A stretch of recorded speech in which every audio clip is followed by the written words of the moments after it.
Hello and welcome to my studio. In this video I'm going to show you how I made this picture. Top-down or lay-flat photography doesn't need to be flat. In fact, it often looks better when the texture and shape of the subject is visible. Lighting plays an important part in any successful picture, but can be crucial for images like this.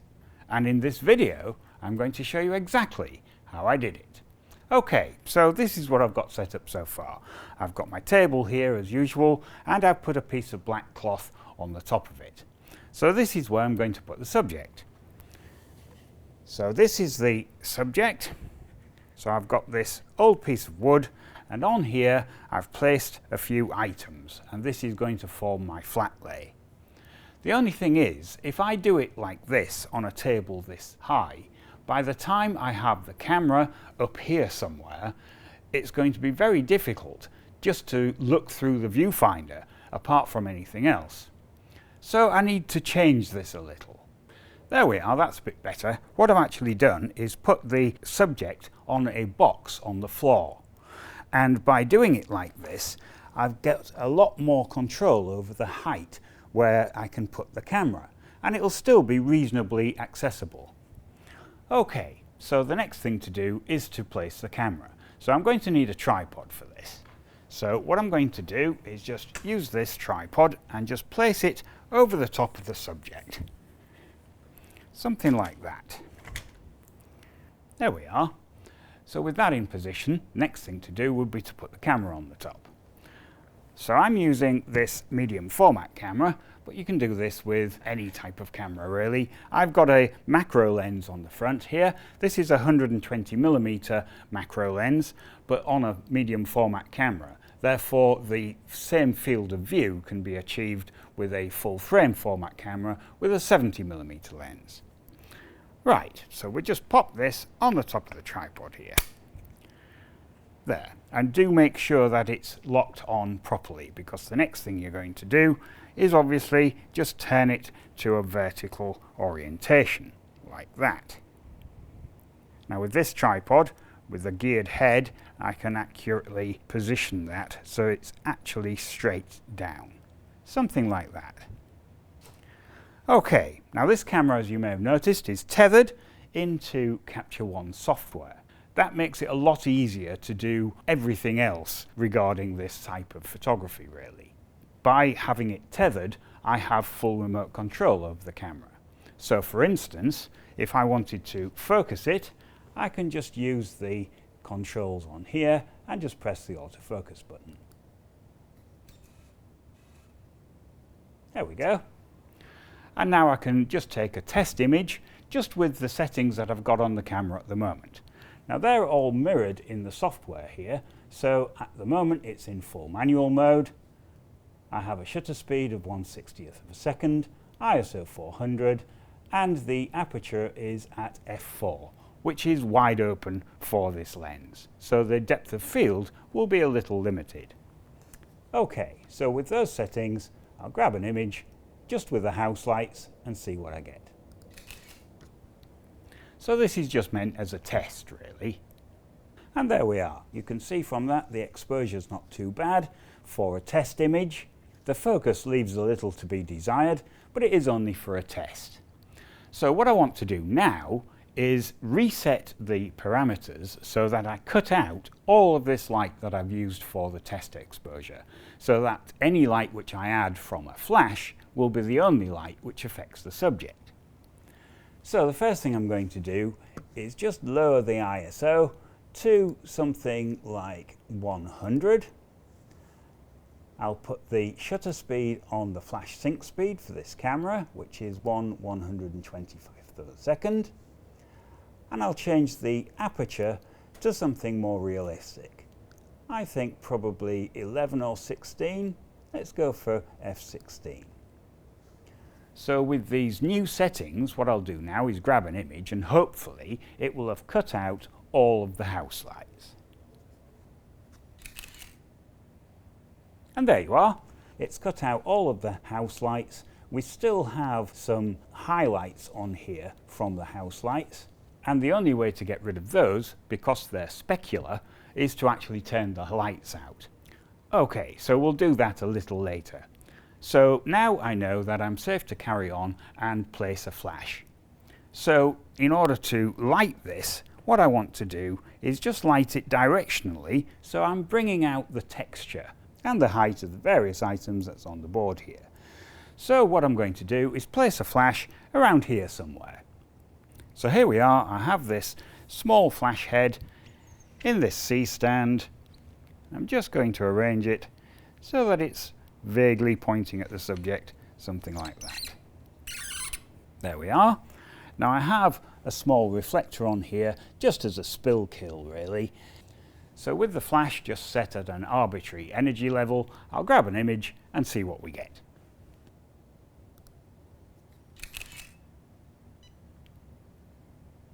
Okay, so we're getting something.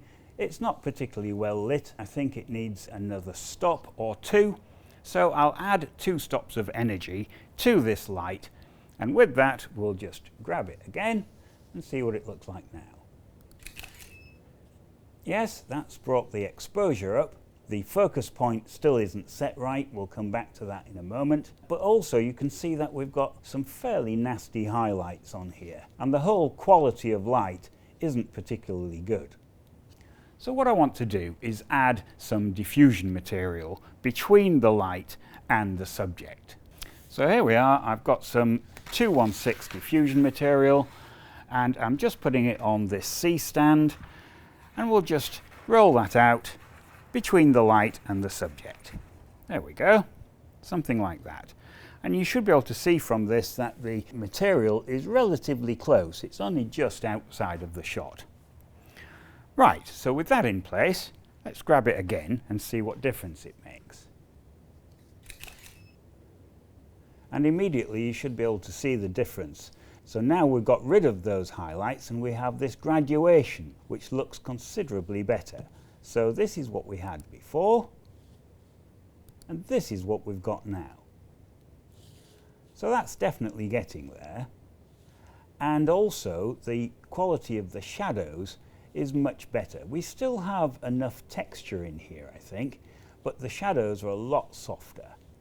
So there's still a few things to do, and one would be just to make sure that the colour temperature is actually set correctly. So what I'm going to do is just use this colour checker. I'm just going to place that in the scene, just like this. And we'll grab an image with that in position. There we are, and now I can use the set tool within the software here just to set my white balance. There we are.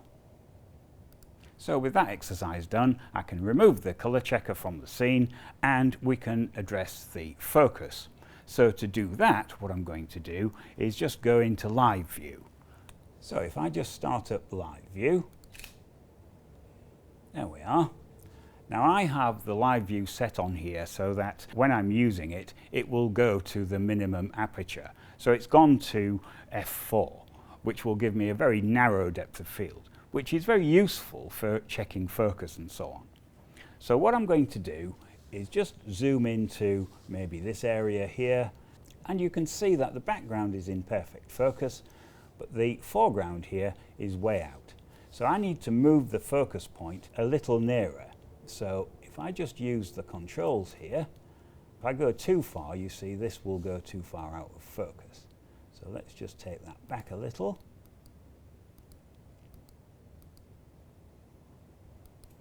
And now I can check the image with the shooting aperture. So if I just go back and change that to f16, there we are. Yeah, so now we can see that this is in focus. The background is actually slightly out still, so I just want to go a little bit further. There, I think that's pretty good. Okay, so I can zoom out, and the next thing that I can do, whilst I still have the live view active, is to just compose the picture properly. Now to help me, I can use the grid lines. So if I just make the grid lines visible here, I have these set to the rule of thirds at the moment, and this is where having a live image really comes in quite handy, Because if you're actually trying to look through the viewfinder on your camera and arrange the things down on the ground at the same time, you'll find it very difficult. Whereas this way, we can just arrange things and look at the monitor to make sure we're getting everything in the right place. So if I just move that down there somewhere like that, I can see that I probably want this nut moved over here. I'd like these bits moved down a little. I'll move those a little as well. Something like that.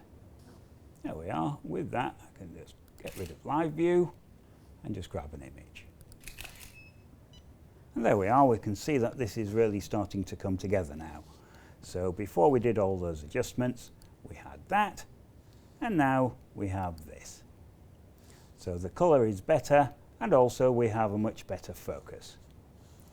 Okay, so the other thing that I want to do is just light up the other side of this nutcracker, just to give it a little more shape.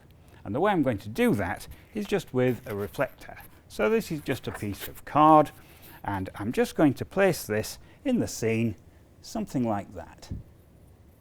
So the idea being that it will recycle some of this light back onto the actual nutcracker. Right, so we'll just place that there, just leant up against the tripod. I'll grab that and see what difference it makes. Yes, that's the sort of thing. It's just adding this line just around here. But ideally, I'd like it to carry on a little further round. So in order to do that, I'm just going to use another one. And I'll just put this a little bit further round, like so.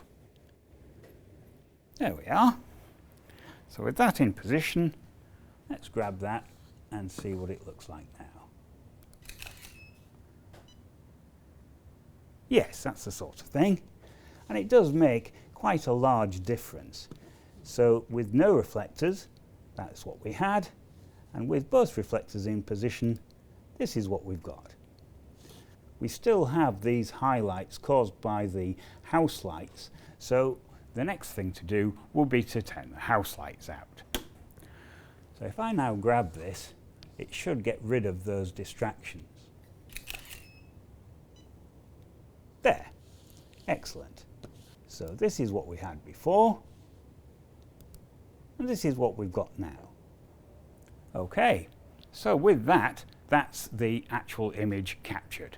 So it just remains to go into Photoshop and do the bare minimum of post-production. Okay, so here we are in Photoshop, and I've loaded up the file of the image that I captured earlier. So the first thing I want to do is just to make a copy of this, and the way that I prefer to do that is just to go onto the background layer here, right-click the mouse, ask for a duplicate layer, but ask for a new document. And we'll just call it Hazelnut. There we are. So I've got a new document here, Hazelnut. This is the one that I'll be editing. I can just store the camera original away, and I've always got that to go back to. Now, as this is a reasonable picture straight out of the camera, there is very little to do to it. I think the first thing to do would just be to apply a crop so that I can see exactly what I'm going to end up with. Now, I'm going to use this for video, so I'm going to use a specific ratio. And I'm just going to use the ratio drop down here to pick 16:9. There we are.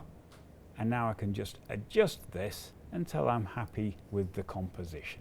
Now, as I used the guides in the camera earlier, these are all almost correct anyway. So it's just a little bit of fine tuning, really. There we are. I'll just OK that. There, and I think the only other thing that I might like to do is just darken down the edges, maybe a little bit. So again, there's lots of different ways to do that. One of the simpler ones would just be to add an adjustment layer, and I'll just add an exposure adjustment layer, and I'll just take the exposure down across the whole image. Like so. Not forgetting to adjust the offset. This just changes the contrast within that part that you've taken down. It is very sensitive, so you do have to be quite careful. There we go. And now if I actually just click on the mask here, I can invert that mask. And now wherever I paint in white on this mask will bring in that exposure. So what I'm going to do is just make sure that white is selected as the foreground colour. Grab a paintbrush and just make that very large and very soft. There we are. And now I can just bring in the exposure difference on the corners. And you do have an awful lot of control with this. If you think this is a little over the top, you can just click on the adjustment icon and just reset that. There we are. That's quite nice, I think. And there we have it. So with careful use of lighting, your flat lay photography doesn't necessarily need to be flat. You can show shape and you can show texture, especially if you give due consideration to the lighting. And I think overall that's worked rather well. Okay, well I hope you liked watching how I made that image, and if you like watching these sorts of things, do click on the other images as they appear, and don't forget to subscribe. Oh, and hit the like button. Thank you very much for watching.